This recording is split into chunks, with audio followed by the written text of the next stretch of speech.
And the debate over cut, cap, and balance has become highly personal for two members of the House of Representatives. Now, it all started yesterday when Florida Congresswoman Debbie Wasserman Schultz singled out fellow Florida Representative Allen West on the House floor. Take a look at the scare tactics that she brought to the debate on cut, cap, and balance.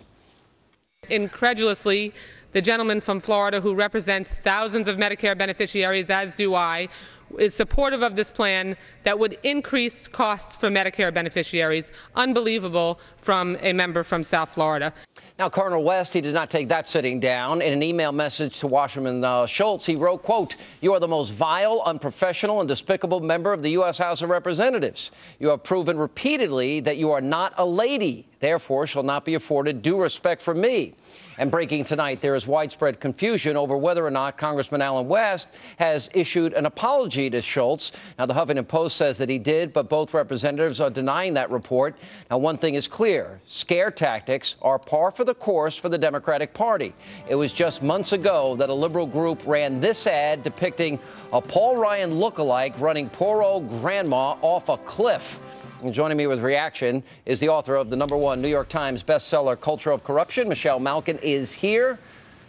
Well, you know, I'm just comparing this, the deafening silence about Bill Maher and what he has said just in the last 2 weeks, never mind over the last 6 months, about Republican women, Michelle Bachmann, Sarah Palin. Yeah. Deafening silence. Now, all of a sudden, liberals are outraged. You know, he said it directly to her. He said it in an email to her. And, you know, as far as I know, he didn't release it publicly. Is there a double standard? Well, it's quite a nasty little self-serving circus in the Beltway. And, of course, it's rife with double standards, particularly when it comes to the tone, the tenor, and the lack of quality of arguments of Debbie Wasserman Schultz herself. When it comes to the quality of her arguments, she's nothing more than Alan Grayson in heels. And when it comes to the tone of her rhetoric, she's nothing more than Anthony Weiner, only an octave higher.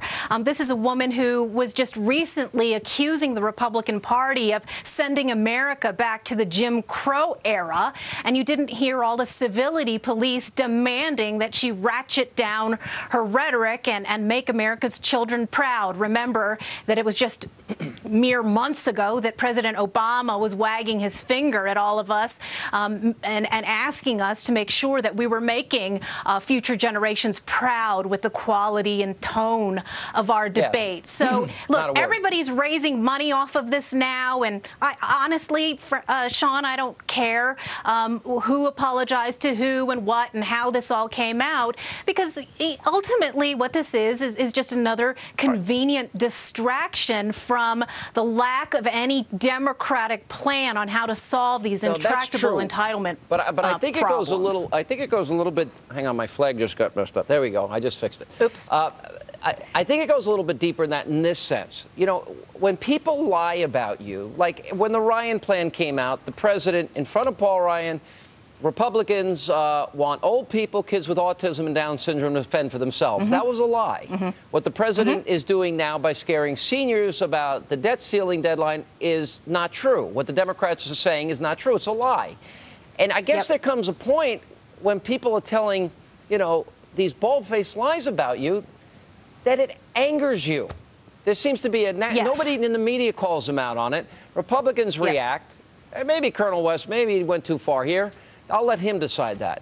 But being lied about is just as bad. And that's frustrating because I don't think a lot of people in the country know that. Right. And here is where I salute Colonel West.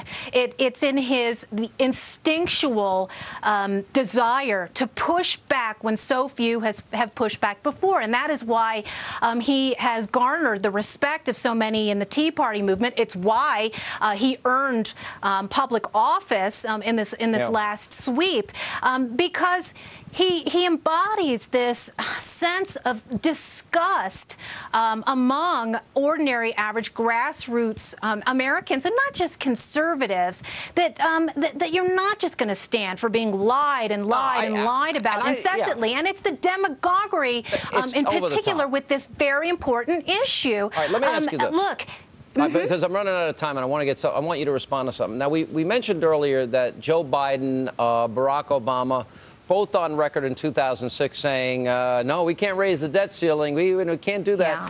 And I got another tape. And it shows the hypocrisy of the left, and nobody else is pointing this out. This is, in fact, Harry Reid saying the same thing as Obama and Biden. These deficits have resulted in an unprecedented and dangerous borrowing spree. Total debt during this spree has grown by trillions of dollars. How can the Republican majority in this Congress explain to their constituents that trillions of dollars of new debt is good for our economy? How can they explain that they think it's fair to force our children, our grandchildren, our great-grandchildren to finance this debt through higher taxes? That's what it'll have to be. Why is it right to increase our nation's dependence on foreign creditors? They should explain this. Maybe they can convince the public they're right. I doubt it.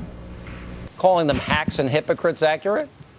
Yeah, classic. Throw it right back in their faces. Keep calling their bluff, reminding the American people about their hypocrisy, their selective concern about deficits and the debt limit, and hopefully more people will expose the Democrats' empty rhetoric on this. I mean, clearly the American people are on the side of the Republican entitlement reform proposals. They're on the side of opposing. Yeah. Continuing to raise the debt limit ceiling. Right. And you know, with regard to Debbie Wasserman Schultz, look, you've got the Congressional Black Caucus and these women's groups now crying, being the victim here. And look, they've cried wolf one too many times. It's done. It's over. All right, Michelle Malkin, always good to see you. Thanks for being with us. You too. You bet. And coming up, the higher she climbs in the polls, the more the mainstream media escalate their attacks against presidential candidate Michelle Bachmann, as she is forced to publicly defend her husband, headaches that she has, foul shots, fair game. That's coming up next.